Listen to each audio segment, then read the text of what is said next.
really, for me, was the first time that I felt really comfortable about being black and Asian and British at the same time in one space.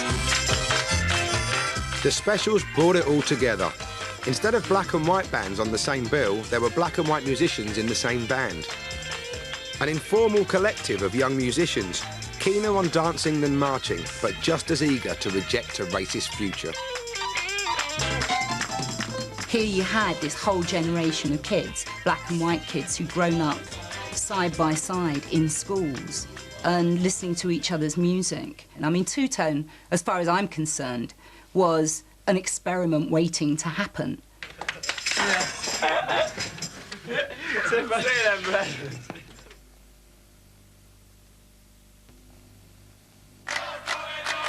Instead of awkward attempts to mix rock and reggae, there was about to be a new sound. The energy of punk brilliantly fused with reggae's faster ancestor, ska.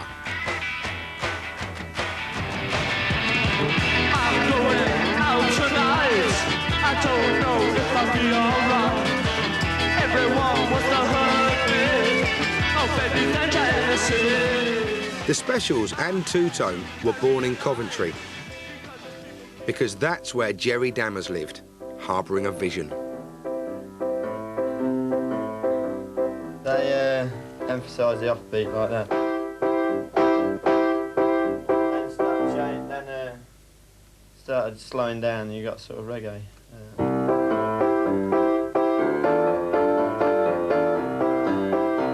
Everyone wants you to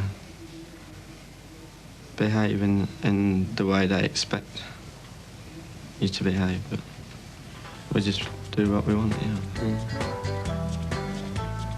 We're not going to live out other people's fantasies.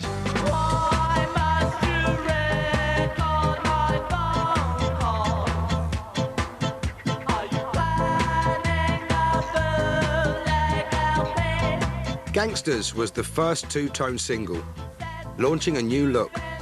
A mix and match of clothes once worn by skinheads, mods and rude boys. And with it, a new ska punk sound. It wasn't until the Specials that you actually had a black and white band taking that basic ska sound and giving it a harder rock edge and just making the lyrics all about the way we were living and stuff. It just seemed absolutely right, and it really took off very, very fast.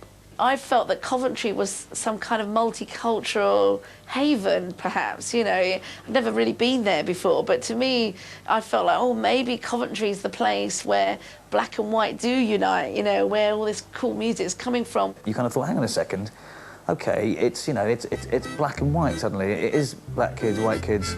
It is the first time, I think, probably that I'd seen that. Two-Tone had a strong graphic image.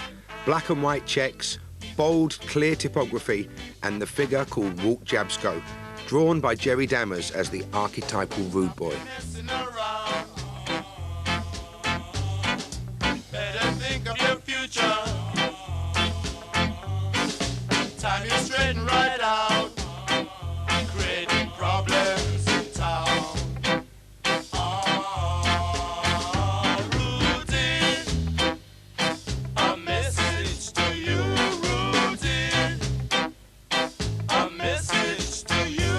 I remember going out and buying a black and white suit and getting dressed, you know, and putting on it was a black and white skirt and jacket, and I had a white shirt on and a really thin black tie, and I had white tights on and black shoes and a pork pie hat. And I remember going and just thinking, wow. That's it, that's it. You put your pork pie hat on and you were there. You were part of the gang, and of course the mohair suits and that, yeah. It was the figure of the rude boy that made it attractive, the figure of the rude boy, and not the figure of the Rasta, not the figure of the Rastafari. In some way, they were trying to get away from that.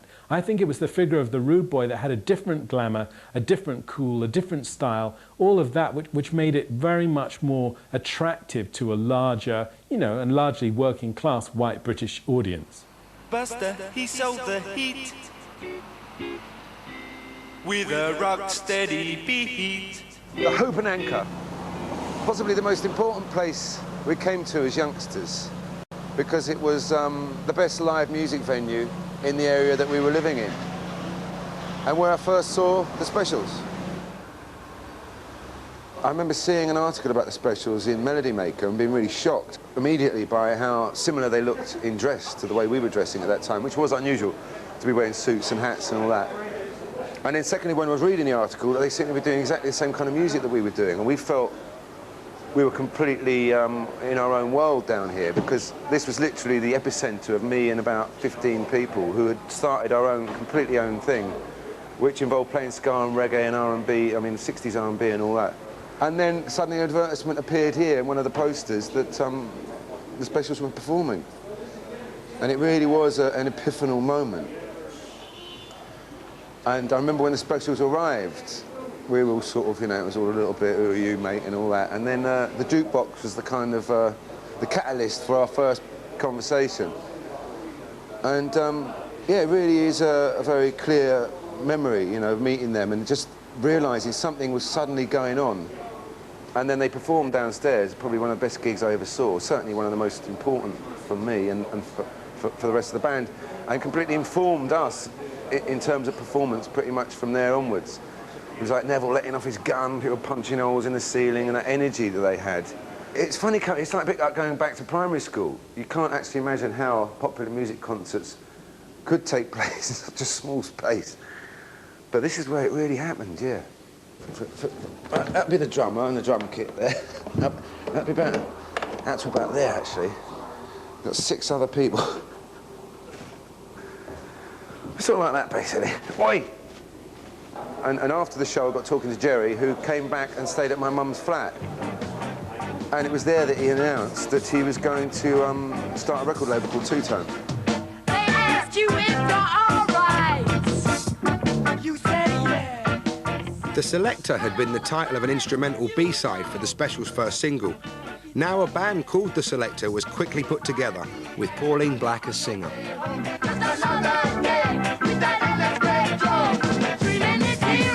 The Specials offered us a gig, I think, at the F Club in Leeds.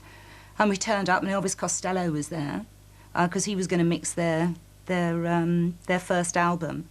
And I remember being terribly impressed by that until he trod on my foot at the bar, and I thought, and didn't apologise. And, yeah, I mean, it was good. Next to release a single on Two Tone were The Beat from Birmingham.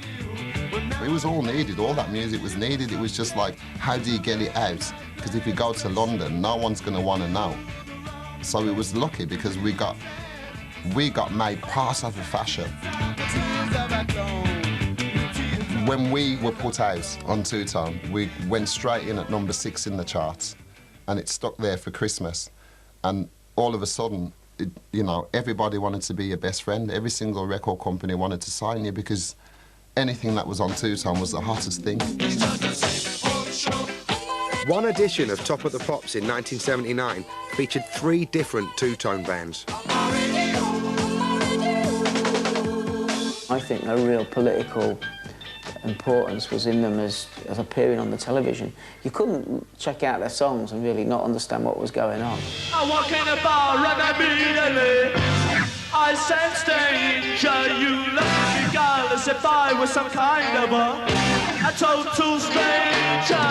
Where did you get that bland expression on your face? It really felt like they were writing very, very honest songs about their lives, rather than just talking about fantasy, which a lot of pop groups do, or just relationships. They wrote about the reality of relationships, about, you know, going to a nightclub and walking home bored, not having pulled, drunk, skinned, all the way home at the end of the night, whatever. They talked about the way your lives were.